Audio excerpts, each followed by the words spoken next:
आखि बुझिले प्रकृति बंधु रंगाधर मलिक सिओपड़ा पंचायतर आगपड़ा ग्रामर 80 वर्षीय वृद्ध तथा विशिष्ट समाजसेवी वृक्ष बंधु प्राणी जगतर मित्र रंगाधर मलिक हृदरोगे प्राणत्याग करिसेंती।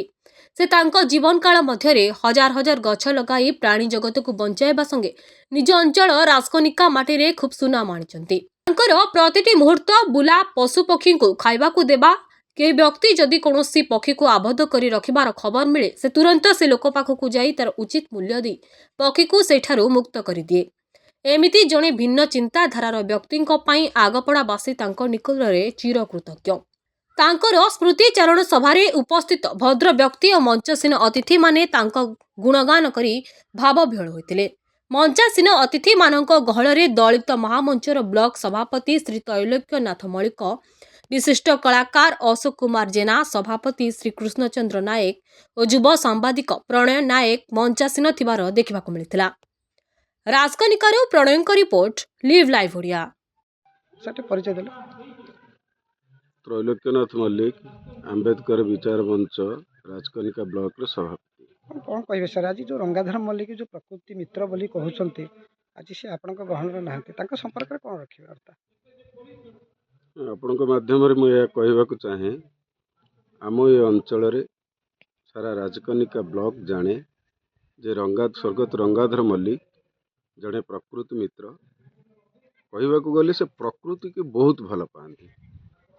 प्रकृति अर्थात गछ लता पहाड़ पर्वत नदी नद कीट पतंग यही मानू से प्रकृति भल पाती। जिते मनीष ही से जन्म होती आजिर दुनिया रे मनीष माने मनीष को भल पाउ नथिबा बेले से कीट पतंग पशु पक्षी नद नदी की ही भल पाती। से ये अंचल रे बहुत गछ मध्य मनीष बंचिबा पाई गछ लगैछंती। गछ लगैबा तांकर जीवन थिला, तांकर वृत्ति थिला। ए अंचल एपर्यंत तांको भूली पारु नाहंती एवं से जड़े अमायिक मनीष थिले, भल पाउथिले। मनीष को भल पाइबा संगे संगे कीट पतंग समस्त को ही भल पाउथिले। तांको ना स्वर्णाक्षर रे एबे भी मध्य लिपिबद्ध होइके रहइबो बोली मु आशा करूछि। आज जेतेबेले से भली मनीष आम गहणरू चली जाइछंती ता परिवार सहित ए अंचल सहित आमे समस्ते मर्माहत अच्छु। से भली मनीष आम जीवन रे आउ देखिबा को भी मिलिबो नाही। जदि बा थाए जे रंगाधर मल्लिक भली जणे भल मनीष आउ देखिबा को हम पाइबो नाहु। सेथिपाई मु गोटे कथा कहबी जे समस्ते ए समाजर लोक माने मनीष को मनीष भल पाइबा परिवर्ते कीट पतंग पशु पक्षी समस्त को भी भल पांतु एवं रंगाधर मल्लिक हेबा पाई चेष्टा करंतु। ए समाजर गौरव रहिबो, ये लोक मानकर गौरव रहिबो एवं तांको परिवार वर्ग को गोटे कथा कहबी तांकर पदांक अनुसरण करंतु। रंगाधर मल्लिक हेबा पाई आमे जेमिति भविष्य रे से परिवार रु काहेकि ये अंचलर जेतिकी तांकर पड़ा पड़ोसी बंधु बांधव प्रिया प्रीति अछंती समस्ते रंगाधर मल्लिक भली माने जन्म नेले मु आशा करुछि ए समाज निश्चित भावे दिने ना दिने परिवर्तन हो।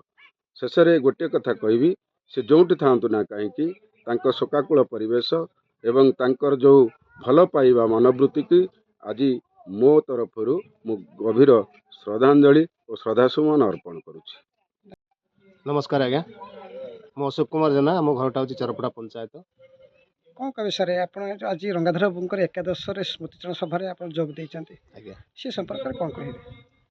देखो आज्ञा, ये जो रंगाधर बाबूंकर आज स्मृति सभा अनुष्ठित होउछि जदिओ मु तांको सहित जड़ित नुह बा तांको विषय अति अंगांगी भाव जड़ित नुह, किंतु परोक्ष रे मु जहा अनुभव करुछि एवं जहा सुनिली आज रही श्रद्धांजलि सभारे जो शोकाकूल परिवेश सृष्टि होइछि से रंगाधर बाबू पाई मु अनुभव करि पारुछि।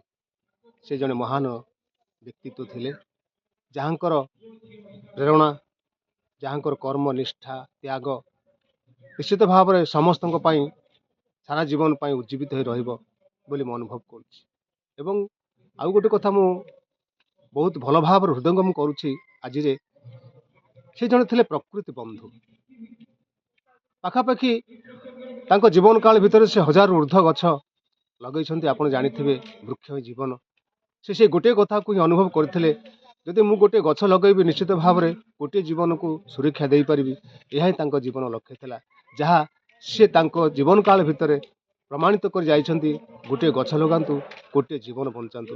ତେଣୁ ସେପରି ଜଣେ ମହାନ ଆତ୍ମା, ମହାନ ବ୍ୟକ୍ତିତ୍ୱଙ୍କୁ ଆଜିର ଶ୍ରଦ୍ଧାଞ୍ଜଳି ସଭାରେ ମୁଁ ମୋର ହୃଦୟରୁ ଅତି ଗଭୀରତମ କୋଣରୁ ସାଧୁବାଦ ଜଣାଇବା ସଙ୍ଗେ ସଙ୍ଗେ ସେଇ ଈଶ୍ୱରଙ୍କ ନିକଟରେ ପ୍ରାର୍ଥନା କରିବି ଯେ ଏମିତି ରଙ୍ଗାଧରଙ୍କ ପରି ଅନେକ ରଙ୍ଗାଧର ଆସନ୍ତୁ, ଏ ସମାଜକୁ ପରିବର୍ତ୍ତନ ବାର୍ତ୍ତା ଦିଅନ୍ତୁ। ଏବଂ ଶେଷରେ ଏତିକି କହିବି ଯେ ତାଙ୍କର ସେଇ ଅମ୍ଳାନ ଆତ୍ମା ପ୍ରଭୁଙ୍କ ନିକଟରେ ଲୀନ ହଉ ଏବଂ ତାଙ୍କ ପରିବାରକୁ ସେ ପ୍ରଭୁ ଘଣ୍ଟ ଘୋଡ଼େଇଥାନ୍ତୁ, ସତ୍ସାଥ ଦିଅନ୍ତୁ, ତାଙ୍କର ଏ ଦୁଃସମୟରେ ତାଙ୍କ ପ୍ରେରଣା ଦିଅନ୍ତୁ। ଏହା ହିଁ ମୋର କାମ୍ୟ।